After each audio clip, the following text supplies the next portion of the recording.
โอเคสบายดีเนาะมื้อนี้เราจะมาสอนเกี่ยวกับการสมัคร user YouTube และก็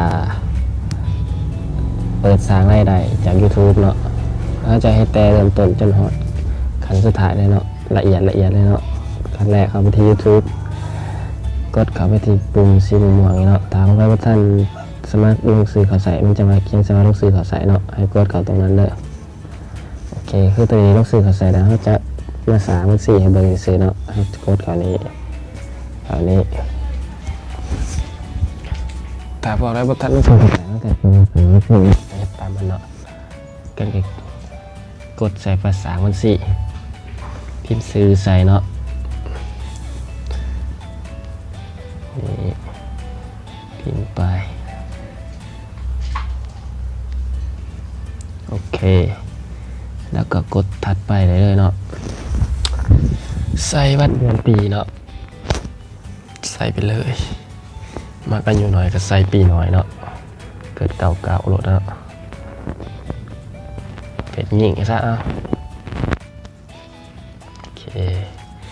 ต่อมาจะมาหอดหน้าเนี่ยมันเช่นจะว่าเลือกที่อยู่ Gmail ของคุณเลือกที่อยู่ Gmail หรือสร้างที่อยู่ Gmail ของคุณเองเนาะเขาจะสร้าง Gmail ของเขาเองเลยเนาะกดเข้าไปที่นี่เนาะสร้างเนาะมันจะมาเบิ่งต่อให้ติดตามที่เขาทำมาเลยเนาะต้องชื่อด้วยแหละ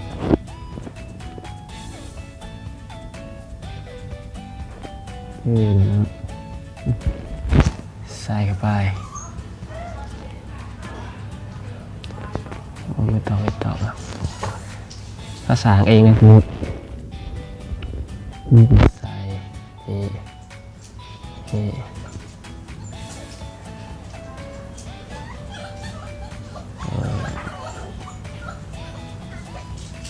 โอเคกดถัดไปเลยเอาก็สร้างรหัสผ่านเนาะเอาก็ใส่ง่ายๆเนาะ PIP หน่อยก็6677เนาะยืนยันอีกเทื่อ6677โอเค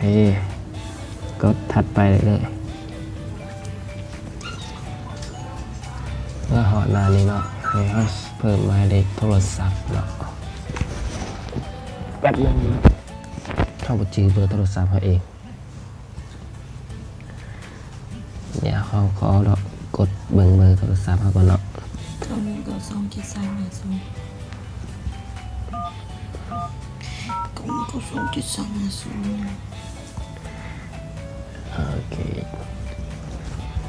0โอเคเท่าไหร่เบอร์มาแล้วเนาะ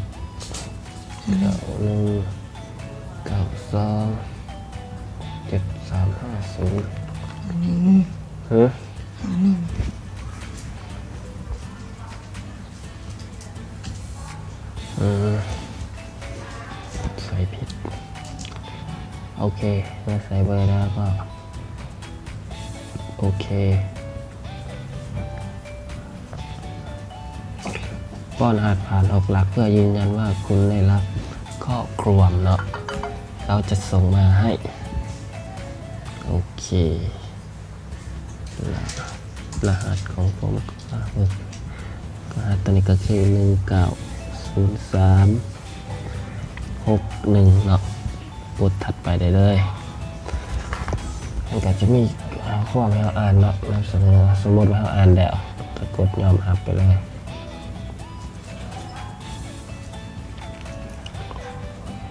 ต้องจื้อรหัสผ่านเนาะ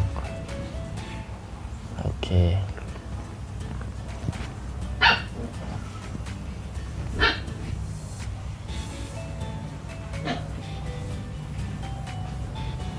เรียบร้อยเนาะแต่ว่าเอาสร้างมัน4ตัวนี้เรียบร้อย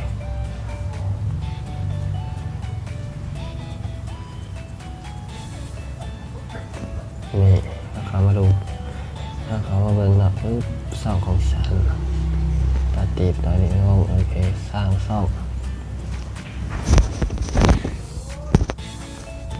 โอเคเนาะเขาก็จะได้ซ่องออกมาเรียบร้อย เ เป็น2ของเฮา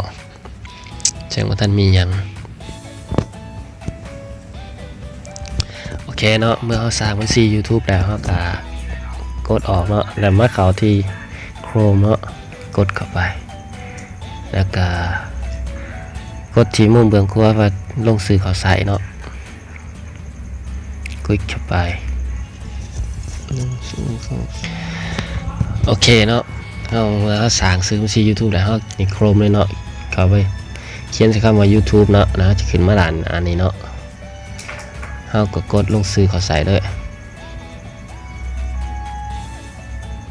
โอเคเราจะพิมพ์อีเมลที่ต่างกันมากเมื่อกี้เนาะอีเมลที่ว่าตาตีบเนาะตาตีบใส่ไปเลยเนาะโอเคกดถัดไปโอ้เขียนมาถึงเขียนเวิร์ดเนาะทอดทีจะเช็คความถูกต้องให้ละเอียดไปไหมโอเคเอามาเช็ครหัสผ่านมันโมเมนต์ตัวนี้เนาะรหัสผ่านอาศัยพี่ใหญ่พี่น้อย556677เนาะเราก็กดถัดไปเลยโอเคเนาะบุพาอัปเดตกันหรือจะอัปเดตก็ได้เนาะกดสำเร็จไปปึ๊บมันก็จะเข้ามาหน้านี้เนาะเมื่อเข้ามาหน้านี้แล้วเนาะเขาก็มานี่กดตัว3ขีดทางซ้ายมือทางสุดเนาะ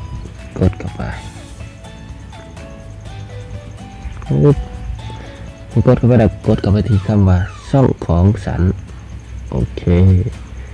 คลิกเข้าไปจะมาอย่างนี้เนาะซึ่งในหน้านี้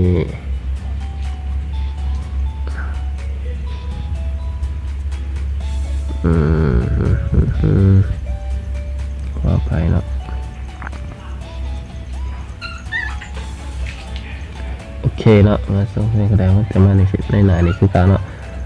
มันจะมากดเขาที่3ขีดเหลืองเทิงสุดเนาะไปคลิกเข้าไปในคำว่าช่องของฉันโอเคมันจะออกมาหน้าตาอย่างนี้ในเมื่อมาหน้านี้แล้วเนาะในหน้านี้เขาสามารถใส่หูปราบเปลี่ยนโปรไฟล์ได้เบิดเนาะเราจะซูมเข้ามาอีกแล้วก็มานี่ซื้อของเขาเนาะตัวทีเนาะกดใส่ว่า Key Ester Studio คลิกเข้าไปเลยโอเคเราจะได้หน้าตาอย่างนี้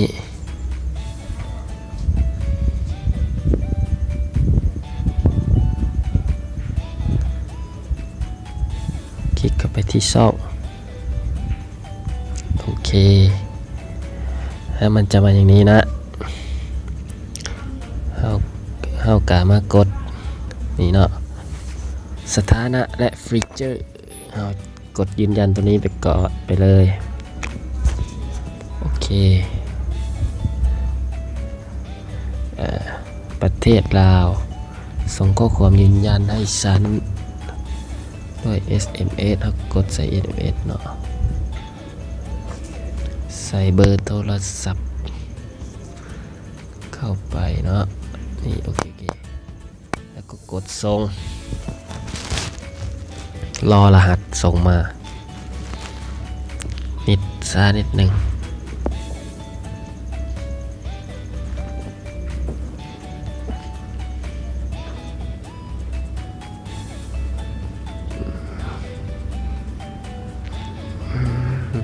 นี่เนาะส่งมาแล้วเนาะ246460เนาะแล้วก็มากรอกใส่เลย246460กดส่งไปเขา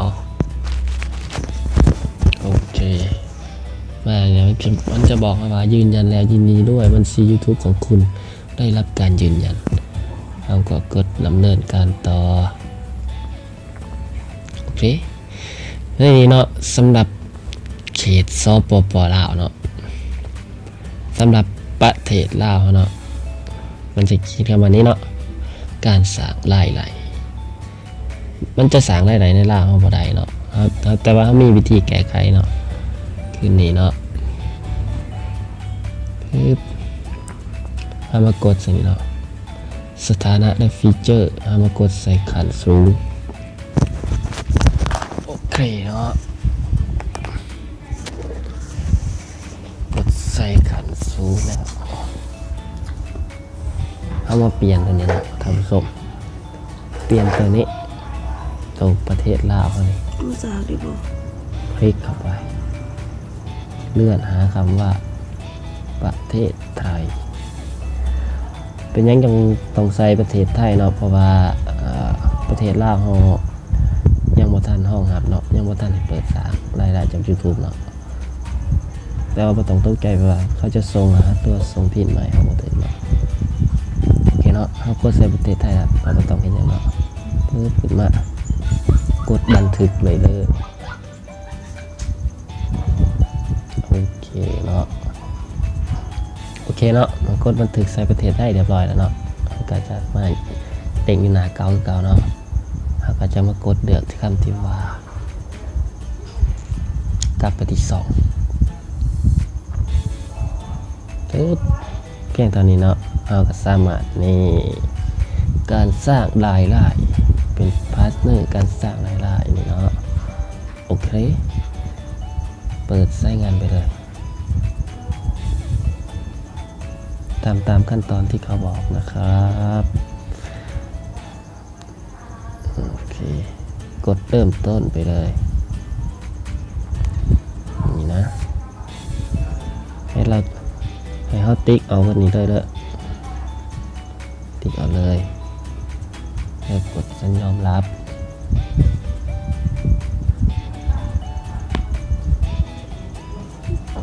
สาได้เนาะเพราะว่านี่เท่ากับเนาะกดได้แล้วเขากดขั้นตอนนึงก่อนนะเขามาต่อขั้นตอนที่2คือเริ่มต้นไปเลยโอเคเดี๋ยวเขาอ่านเรียบร้อยเนาะปึ๊บสมมุติเนาะเขากดถัดไป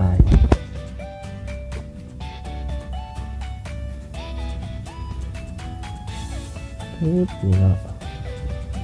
แล้วก็กดใส่เลยกดสีเลยที่เราตั้งปึ๊บ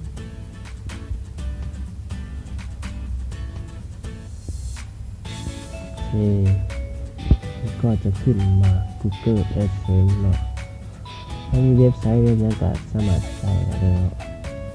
นี่เนาะใช้ประโยชน์จาก AdSense ให้คุ้มค่ายิ่งขึ้นได้ผมช่วยเหลือได้คำแนะนำได้จากคุณป้าในติดเถื่อนนะเลือกประเทศหรือเขตของคุณว่าเขาจะส่งพินมาเมื่อเขา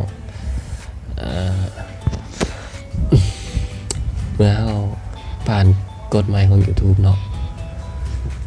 แล้วเลือกไปที่ประเทศลาวเลย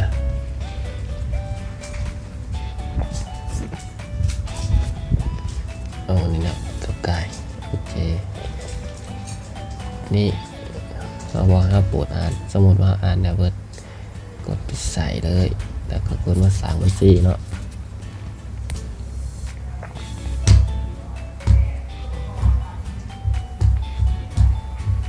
นี่เนาะให้บัญชีทำโฆษณาให้เป็นเรื่องง่ายกดเติมต้นใช้งานไปเลยเนาะโอเคข้อมูลลูกค้าประเภทบัญชีบุคคลธรรมดาชื่อและที่อยู่นี่เนาะใส่ไปเลยตาติหน่อยที่วงอีกสิ่งเนาะบรรทัดหนึ่งนี่เนาะแล้วก็ให้เขาใส่เพื่อนเด็กทียังหอเนาะเด็กทีเพื่อน01ซอย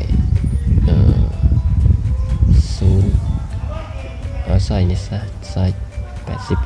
89รหัสไปรษณีย์เราอยู่เมืองไหนใส่รหัสไปรษณีย์เมืองนั้นเนาะคือเราอยู่เมืองคงก็ใส่รหัสไปรษณีย์เมืองคงเดี๋ยวจะมีเดี๋ยวจะ ตอนนั้นมาสอนนึงมาว่ารหัสไปรษณีย์ตัวนั้นจะอยู่ไสเนาะโอเคคือใครบ่ทันรู้ว่ารหัสไปรษณีย์ของเมืองใดครับเนาะคือของเมืองกงก็จะแม่น140 0เนาะโอเคถ้าก็พิมพ์เมืองไปเนาะนี่เนาะของเซโดนที่ขึ้นมาให้ได้โทรศัพท์เข้าก็ต้องกระเบอร์ของเขาใส่เนาะโอเคเนาะหมายเลขโทรศัพท์เขาก็เบอร์เขาใส่เนาะ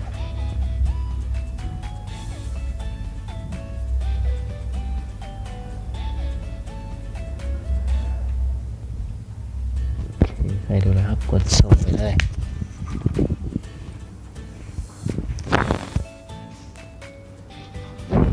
เขาจะบอกว่ากำลังเปลี่ยนเส้นทางไปยัง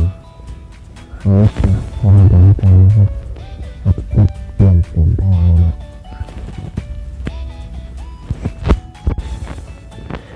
โอเคจะขับพากันไปที่3แล้วพากันไปที่3เนาะกดลงต่อไปยึดเนี่ยถ้าจะบอกตั้งค่ากำหนดการสร้างรายได้ติ๊กถูกเอาไว้เนาะมีการติ๊กเอาไว้แบบติ๊กบันทึก